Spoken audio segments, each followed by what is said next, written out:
नमस्कार, मी गुरुप्रसाद जाधव आणि पुढारी न्यूजवरती आता वेळ झाली चर्चेचा धुरळा उडवण्याची।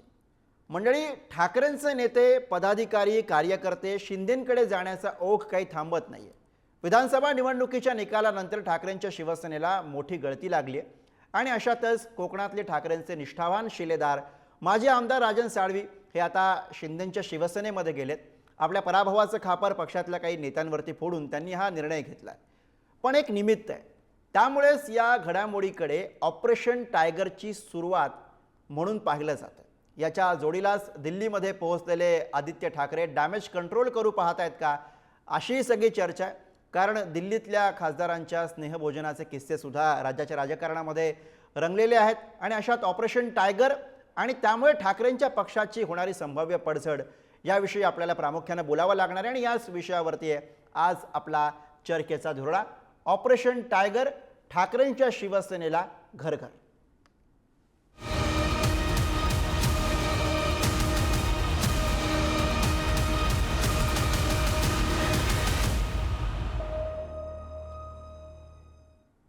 चर्चेसाठी आपल्या सोबत आहेत शिंदेंच्या शिवसेनेचे आमदार मनीषा कायंदे आणि त्यासोबतच ठाकरेंच्या शिवसेनेचे प्रवक्ते अनिश गाडवे सुद्धा या चर्चेमध्ये आपल्या सोबत असणार आहेत।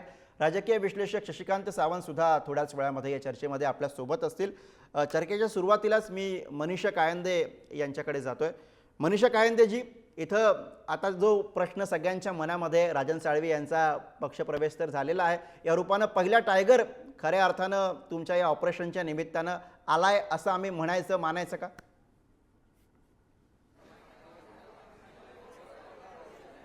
बघा, आता तुम्ही त्याला नाव ऑपरेशन टायगर असं देताय, परंतु मला असं वाटतं गेले 2.5 वर्ष हेच सुरू आहे।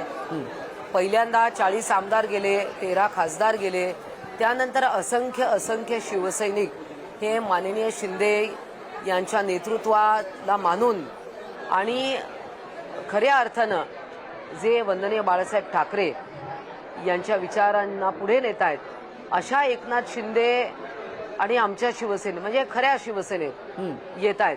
आणि विधानसभा निवडणूक झाली तरी देखील राजन साळवीजी माजी आमदार,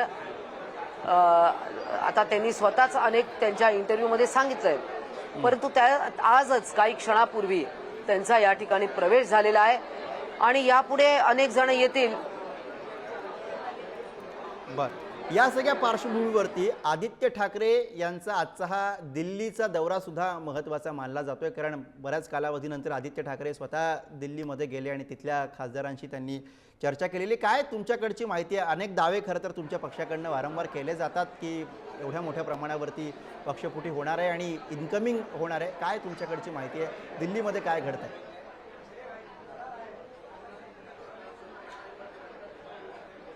बघा, दिल्लीमध्ये माननीय प्रतापराव जाधव आमचे केंद्रीय मंत्री यांनी स्नेहभोजनाचा कार्यक्रम ठेवला। आता इतकी वेळ आली आहे की आदित्य ठाकरेंना सांगावं लागतं जेवायला जाऊ नका। जेवण हे काय निमित्त आहे, परंतु खासदार आहेत, मंत्री आहेत, मंत्र्यांकडे स्नेहभोजनाचा कार्यक्रम ठेवला असताना अनेक लोकांना त्याचं निमंत्रण असतं, परंतु तुम्ही जाऊ नका हे सांगण्याची वेळ, ही नामुष्की आज आदित्य ठाकरे यांच्यावर आलेली आहे। आणि हेच बरंच काही बोलून जातं, बरंच काही त्यातनं अर्थ निघतात। बरेच आता काढूच असे अर्थ आहेत, ठाकरेंचं कोणी ऐकत नाही का?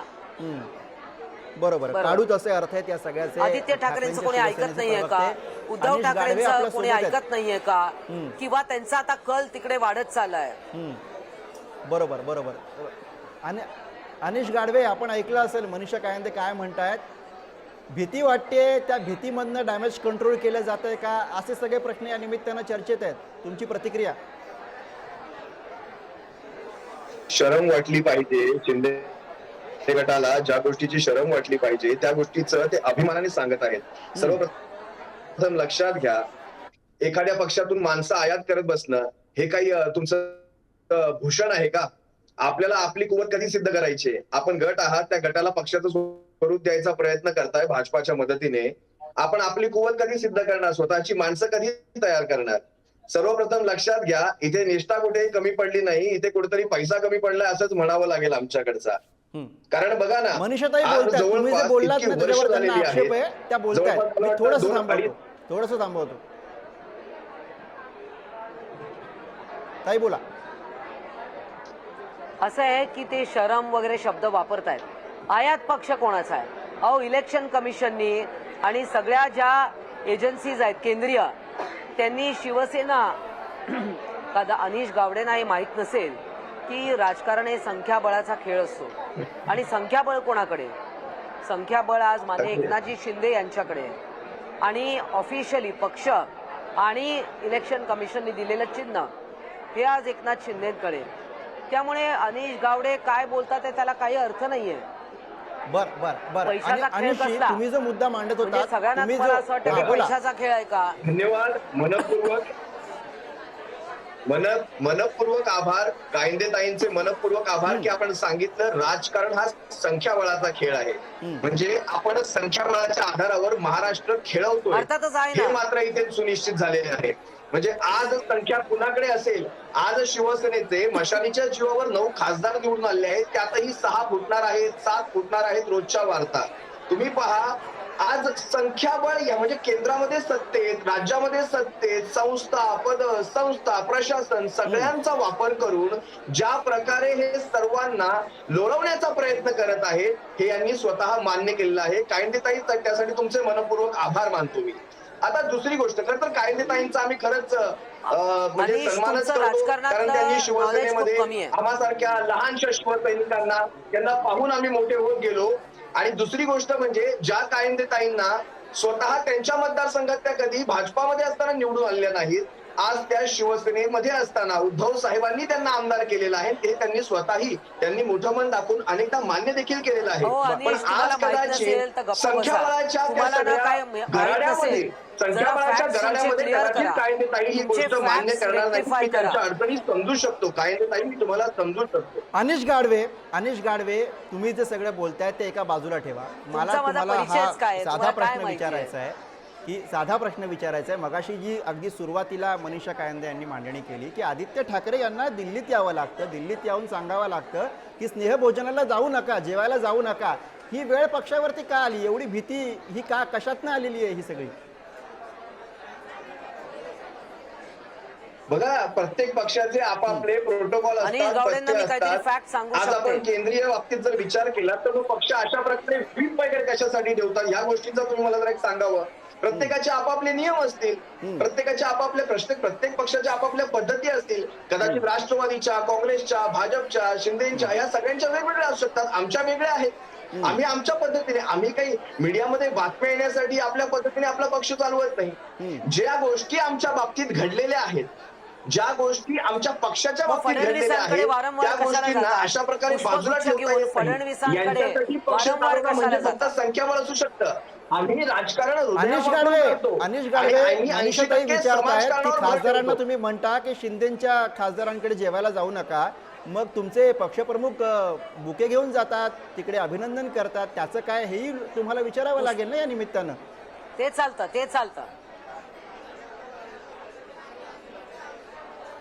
अहो, तुम्ही कुठला विषय कुणीकडे घेऊन जाताय?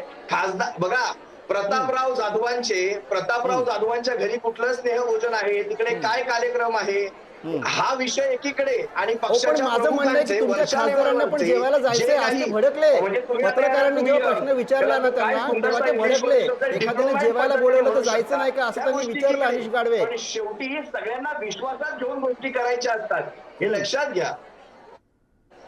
बर, मनीषाताई. मला अनिश गावडे यांचा थोडासा ज्ञानात भर पाडायची आहे. त्यांना माहिती नाही की नारायणराव आठवले हे शिवसेनेचे मध्य उत्तरचे सगळ्यात पहिले उमेदवार. त्यांच्या निवडणुकीपासून मी शिवसेनेच्या खासदारांचं काम केलेलं आहे. त्यानंतर नारायणराव आठवले, त्यानंतर विद्याधर गोखले, त्याच्या अगोदर मनोहर जोशी, आणि युतीचीच मी कार्यकर्ती आहे. शिवसेना भाजप, आणि मी भाजपमधनं लढले ते सायन कोळीवाडा, आणि त्यावेळेला मनसेची लाट होते. 2009ला मनसेची लाट होती मुंबईमध्ये, आणि मी सेकंड नंबरवर होती. त्यामुळे पहिले तुमचे फॅक्ट्स आहेत ना, राजकारणात जेव्हा आपण एखाद्या चॅनलवर बसतो तेव्हा आपले फॅक्टचा अभ्यास नीट करावा, थोडं हिस्ट्री जॉग्राफी वाचून घ्यावी आणि मग बरं घ्यावं. मनीषाताईंनी Anyway, तुम्ही हा जो एक मुद्दा मांडला राहिला. त्याच्यावरती स्पष्टता म्हणजे- आणली, पण तो आपल्या एक चर्चेचा मिनिट, विषय एक नाहीये. मिनिट, मनीषाताई, एक हां. मिनिट हं. एक हां, मिनिट पूर्ण करा हा नाही, पण त्यांनी काढला तर मला हां, बोलणं पूर्ण भाग करा, आहे पूर्ण ना. करा. दुसरं, माननीय उद्धव ठाकरे नागपूरला पुष्पगुच्छ घेऊन गेले. ज्यांना टरबुजा म्हटलं, ज्यांना नागपूरचा महाराष्ट्राचा कलंक म्हटलं, त्यांना गुच्छ घेऊन जातात. म्हणजे ते बरोबर आहे. आदित्य ठाकरे वारंवार तीनदा देवेंद्र फडणवीसना भेटायला जातात, ते बरोबर आहे. म्हणजे आपलं ते बाळ, दुसऱ्याचं ते कार्ट, हे चुकीचं आहे. बरोबर आहे. अनिश त्यामुळे गाडवे, मला तुम्हाला मला याच्यावर असं वाटतं विचारायचं आहे, की राजकीय संस्कृती असं जेव्हा तुम्ही लोक म्हणता नाराज त्या होऊन सिलेक्टिव्हनेस जातायत. आहे का? म्हणजे तुम्ही शरद सगळ्यांना पवारांनी जर गेट का आउट शिंदे म्हणता. साहेबांचा सत्कार केला, तुम्ही सगळ्यांना कौतुक केलं, गेट आउट तर म्हणता. तुम्ही त्याच्या विरोधात मग बोलणार. तुम्ही सगळ्यांना गेट आउट का म्हणता? हं. अनिश गाडवे, याच्यावर बघा, बोलावं तुम्ही लागेल. सगळ्यांना गेट आउट म्हणता. सध्याची मला चालू कोणी नको. परिस्थिती तुम्ही- ज्याला राहायचंय त्यांनी राहा, ज्याला जायचंय त्यांनी जा, अहो, असं तुम्ही राहिला सारखे प्रश्न, म्हणता. मनीषाताई, मग कशाला तुम्ही- राहतील लोक?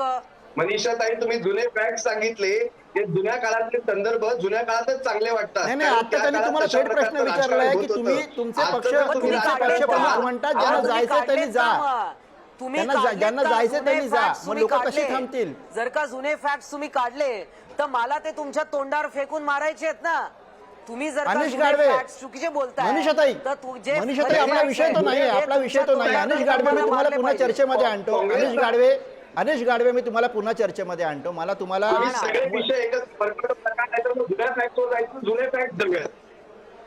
पण आताच्या तुमच्या वर्तमानाविषयी बोला ना, ज्यात तुमच्या भविष्याची चिंता वाटते लोकांना, त्याच्याविषयी बोला ना गाडवे. अनिश, तुम्ही ठरवा तुम्हाला काय कुठली बोलायचंय. मंत्र्याची लाट होती तेही पाहूयात. तुम्ही त्यानंतर ठरवा. पुढच्या वेळेसही आपण अनिश गाडवे, किती वेळा अनिश जिंकून आलात गाडवे, तेही सांगा. तुमच्या बघा, पक्षाचे बघा, नेते, 2009 अनिश गाडवे, इथे तुम्हाला हे विचारावं लागेल. तुमच्या पक्षाचे नेते म्हणतात की ज्यांना जायचे त्यांनी जा, बघा, ज्यांना जायचे त्यांनी जा, अशी जर का पक्ष नेतृत्वाची भूमिका असेल तर मग डॅमेज कंट्रोल होणार कसं? 2009 ची आकडेवारी काढा.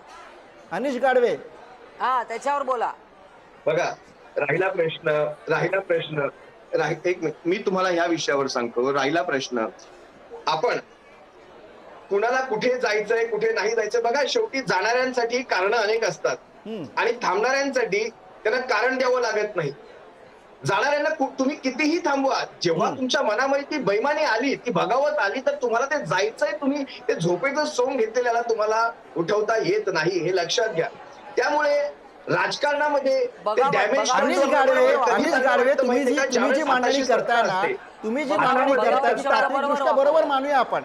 हा, पण एक गोष्ट इथे एक गोष्ट लक्षात घ्या की आता जे गेलेले आहेत राजन साळवी, हे तुमच्यासोबत तुमचा पक्ष फुटल्यानंतर तुम्ही पुढच्या 2 निवडणुका लढवेपर्यंत तुमच्या सोबत थांबलेले होते.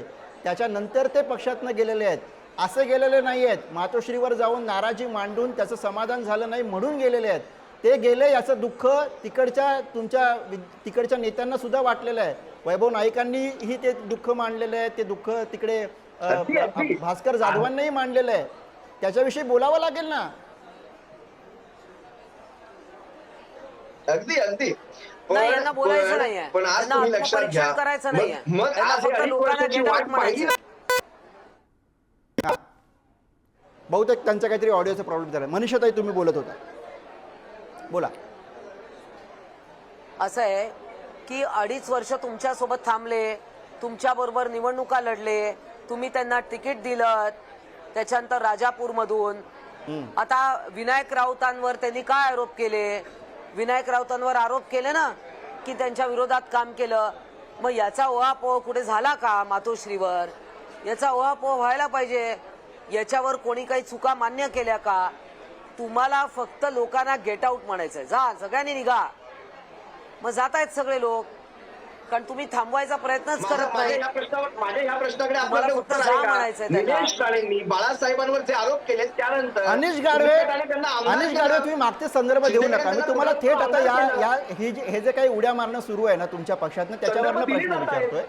अनिश गाडवे, ऐका, आता राजन साळवी गेल्यानंतर तुम्ही जी काही भूमिका मांडली ती मांडली, जाणारे जात असतात, त्याला निमित्त करतात वगैरे वगैरे. पण त्याच्यानंतर ज्या प्रतिक्रिया तुमच्या पक्षातनं आलेल्या आहेत, विनायक राऊतांकडनं आलेल्या आहेत, त्या शॉकिंग नाही आहेत का?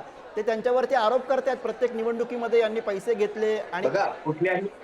अगदी तुमचं म्हणणं अगदी योग्य आहे.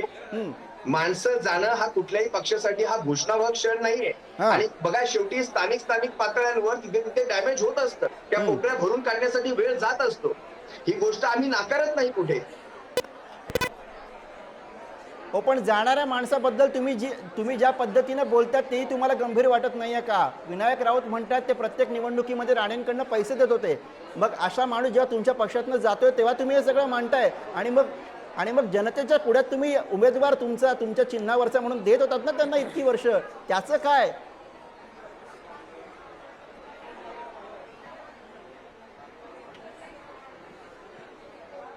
बहुतेक त्यांच्या ऑडिओचा काहीतरी प्रॉब्लेम आहे. अनिश गाडवे, मी यासाठी असंच तुम्हाला हवं. थांबवतो. तुमचा आवाज पोहोचू शकत नाही, काहीतरी तांत्रिक अडचण असेल.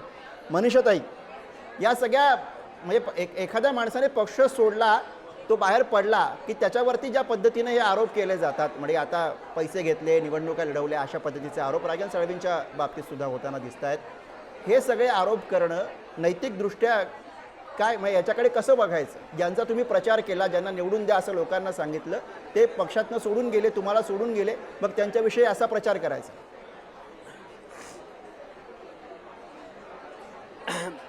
ते प्रत्येकाविषयीच वाईट बोलतात. जे सगळे गेले, 13 खासदार वाईट, 40 आमदार वाईट, जनतेच्या दरबारात जाऊ म्हणाले, जनतेने पुन्हा आम्हाला निवडून दिलं, आता जनता पण वाईट असं ते बोलतील उद्या. याच्यावर विश्वास नाहीये. मग ईव्हीएम वाईट, सगळे वाईट, पोलीस वाईट, ईव्हीएम वाईट, कोर्ट वाईट, कोर्टालाही सोडत नाही. यांचे संजय राऊत काय बोलतात ते, कोर्ट पण बिकाऊ आहे म्हणतात, इलेक्शन कमिशन बिकाऊ आहे, पे रोलवर आहे. आता अजून काय राहिलंय? त्याच्यामुळे यांच्या या बोलण्याकडे आता कोणीही लक्ष देत नाहीये आणि त्यामुळे ही गळती अशीच चालू राहणार. आणि एक दिवस सगळेच माननीय शिंदे यांचं नेतृत्व लोकांनी मान्य केलंय. अजूनही उरलेले लोक, सगळे जे काही नेते आहेत शिवसैनिक, ते अजूनही इकडे येतील. बरं, राजकीय विश्लेषक शशिकांत सावंत या चर्चेमध्ये आपल्यासोबत आहेत. मी त्यांच्याकडे जातो. शशिकांत सावंत सर, आत्ता ज्या काही घडामोडी दोन्ही शिवसेनांच्या बाबतीत घडत आहेत, प्रामुख्यानं दिल्लीमध्ये जर का आपण बघितलं, डिनर डिप्लोमसी, त्यावरनं आदित्य ठाकरे यांचं जाणं, डॅमेज कंट्रोलचा प्रयत्न होणं, इकडे राजन साळवींचा पक्षप्रवेश, या सगळ्या घडामोडी बघता, ज्या काही प्रतिक्रिया आलेल्या आहेत, ऑपरेशन टायगरबाबत ज्या काही चर्चा आहेत, त्या सगळ्या बघता काय आपलं पहिलं निरीक्षण या सगळ्या घडामोडींवरती? म्हणजे आता जे घडतंय त्यामध्ये यापूर्वी सगळ्या गोष्टीच्या ज्या एजन्सीजवर रोख त्याचा होता आणि आताही तो रोख त्या पद्धतीने सांगितला जातोय. त्याच्यात काही प्रमाणात तथ्य असं आहे, कारण जे वैभव नाईकाने काल परवा एक नोटीस झाली होती त्याच्या संपत्तीची चौकशी करण्यासंबंधीची. त्याच्यामुळे ह्या चर्चांमध्येही काही तथ्य आहे का असा एक प्रश्न सामान्य माणसाच्या मनामध्ये आहे आणि त्याचं उत्तर आता राजकीय प्रक्रियेत असलेल्या मंडळींना द्यावं लागेल. पण आता जे काही सुरू आहे, शिवसेना नक्की कोणाची, कुठल्या शिवसेना पुढे जाणार आहे, कुठली मागे राहणार आहे, याचं उत्तर आपण जे शोधतोय त्याच्यामध्ये असं दिसतंय की शिंदेच्या शिवसेनेला जास्त पाठबळ मिळू लागलाय. ठाकरेंचे अनेक शिलेदार सोडून जाऊ लागले आहेत आणि याचं आत्मपरीक्षण सुद्धा ठाकरेंच्या शिवसेनेने करण्याची आवश्यकता निर्माण झालेली आहे. आणि आता जर होत राहिलं तर एक काळ असा येईल की ठाकरेंच्या शिवसेनेत सगळे नेते शिंदेच्या शिवसेनेकडे आलेले असतील आणि मग असं काय होतंय याचा प्रश्न त्यांना पडला पाहिजे. आता अनेक प्रतिक्रिया आपण ऐकल्या, त्याच्यामध्ये शिवसेना ठाकरे गटाच्या मंडळींच्याही प्रतिक्रिया होता, जे जाणार आहेत ते जाणारच आहेत वगैरे वगैरे असं सगळं त्यांचं बोलण्याचा रोख होता. पण हा रोख जर आपण बघितला तर त्यांना थांबवण्याचे प्रयत्न ठाकरे गट करणार आहे की नाही असा एक प्रश्न या निमित्तानं उपस्थित होतो. बरं, मी मनीषा कायंदे यांच्याकडे जातो. मला आणखी एक आक्षेप आहे ज्याच्याविषयी बोलायचं आहे. जेव्हा अशा पद्धतीनं एखादं काय पक्षांतर होत असतं, जेव्हा पक्षप्रवेश होत असतात, तेव्हा आणखी एक आरोप केला जातो, तो याही बाबतीत होतो आहे की एखादं प्रकरण काढलं जातं, मग त्या प्रकरणावरनं भीती दाखवली जाते आणि त्यातनं हे सगळे प्रवेश केले जातात, असा प्रामुख्यानं आक्षेप हा कायमस्वरूपी हा तुमच्या ठाकरेंच्या शिवसेनेकडनं केला जातो. म्हणजे वैभव नाईक यांच्या बाबतीत सुद्धा असं एक प्रकरण सुरू आहे ज्याच्यावरनं ते सगळे दबावात आहेत, अशा प्रतिक्रिया त्यांनी दिलेल्या आहेत. मग याच्याकडे सगळ्याकडे आम्ही कसं बघायचं, जनतेने कसं बघायचं? मुळात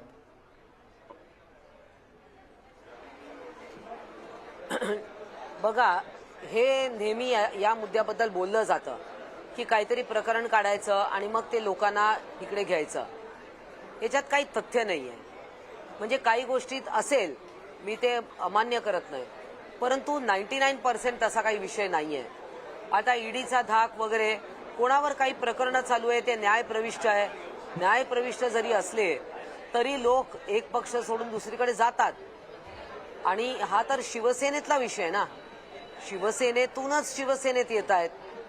याच्यावर प्रश्न नेतृत्वाचा आहे की नेतृत्वावर जो अविश्वास नाही, वाढत काही तुम्ही जी चाललेला आहे, मांडणी तुम्ही जी विषय मांडणी त्याचा करता आहे. ती बरोबर आहे, पण याचं एक त्यामुळे उदाहरण बाकी- लोकसभा निवडणुकीमध्ये हां. महाराष्ट्रानं बघितलं, जिकडे रवींद्र वायकर हे या पक्षातनं त्या पक्षात गेले, ठाकरेंकडनं शिंदेकडे गेले आणि नंतर जी काही प्रकरणं त्यांच्या विरोधात होती ती सगळी निकाली लागली. अहो, त्यातले काही प्रकरणाचा निकाल अगोदर त्यांच्या बाजूने लागलेला आहे. हम्म. त्यांच्या बाजूने अनेक निकाल लागलेले होते. बरं. 1-2 विषय राहिले होते, हम्म. तर ते सुद्धा न्यायप्रविष्ट होते. आता मला सांगा, मग याचा अर्थ सगळीच न्याय यंत्रणा, सगळ्या न्याय यंत्रणेवरच आपल्याला विश्वास नाही का? खालच्या कोर्टापासून थेट वरच्या कोर्टापर्यंत सुप्रीम कोर्ट काही निर्णय विरोधात सुद्धा गेलेले आहेत.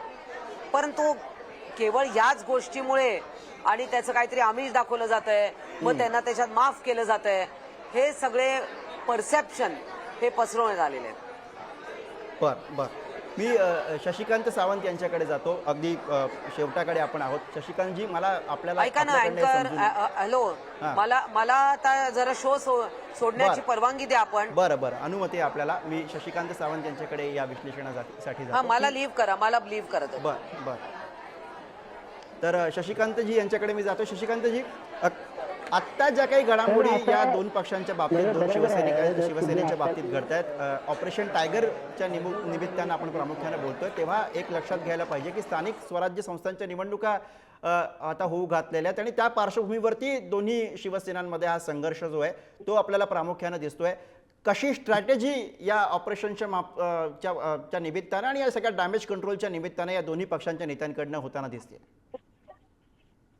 त्याला नक्कीच होताना दिसत आहे. खरं तर गांधी मॅडमनी जो मुद्दा मांडला, आता बघा, वैभव नाईकांना नोटीस आली, राजन साहेबांची पूर्वी चौकशी चालू होती, त्यांना नोटीस आलेली नाही.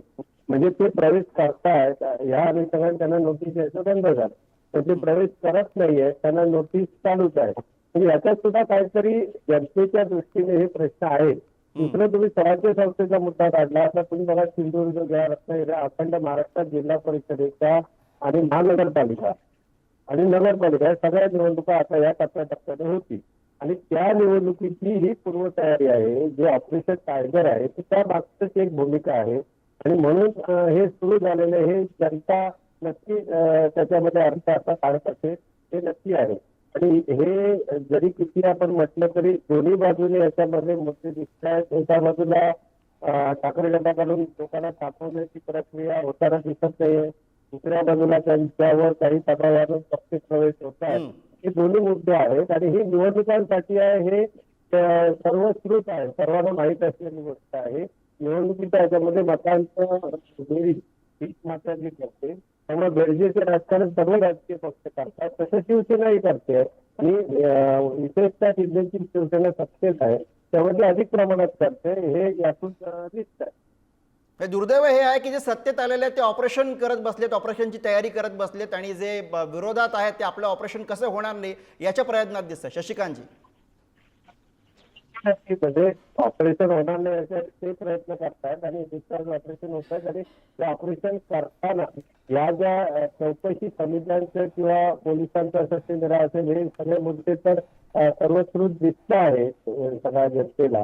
परंतु आता लोकसभा, विधानसभा या निवडणुकांमध्ये सुद्धा हेच मुद्दे होते. आता प्रत्येक वेळी हे मुद्दे जेव्हा जनतेसमोर येतात, जनता सुद्धा त्या मुद्द्यांना फार स्पर्श करेल असं नसतं. त्याच्यामुळे हे मुद्दे आता जवळजवळ मागे पडत आहे. आता राजकीय पक्षांना ताकद दाखवायची असेल तर नवीन कार्यकर्ते आणले, ही मोहीम सगळ्यांना घ्यावी लागते. आणि ती प्रक्रिया शिंदेच्या शिवसेनेने अधिक प्रमाणात घेतलेली आपल्याला पाहायला मिळते आहे. आणि त्यांना आता काळजी आले ही सुरुवात आहे असं त्यांचं म्हणणं आहे. आणखी कोणकोण त्यांच्या गावाला लागतात हे बरोबर, यासाठीचे प्रयत्न सुरू आहेत. खरं आहे शशिकांतजी, सध्याच्या राजकारणाची हीच खरी गंमत आहे. जे सत्तेत आलेत ते सत्तेत आल्यानंतर सुद्धा ऑपरेशनच्या मागे लागलेले जे विरोधात आहेत ते धड प्रबळ विरोधक म्हणून सुद्धा ठामपणे भूमिका मांडण्यापुरते उरलेले नाही आहेत. राजकीय पक्षांना त्यांच्या गळतीची आणि त्यांच्या भरतीची चिंता आहे आणि या सगळ्या राजकारणामध्ये कार्यकर्त्यांच्या घोषणाबाजीत भरघोस मतांनी निवडून दिलेल्या जनतेचा आवाज सुद्धा या सगळ्या मंडळींना ऐकू येईल अशी आपण अपेक्षा करूयात. त्यांच्या राजकारणांना शुभेच्छा देऊयात. सगळ्या मान्यवर पाहुण्यांनी या चर्चेमध्ये वेळ दिला त्याबद्दल सगळ्यांचे आभार आणि यासह या आजच्या धुरळ्यामध्ये आपण इथेच थांबतोय. बघत राहा पुढारी न्यूज.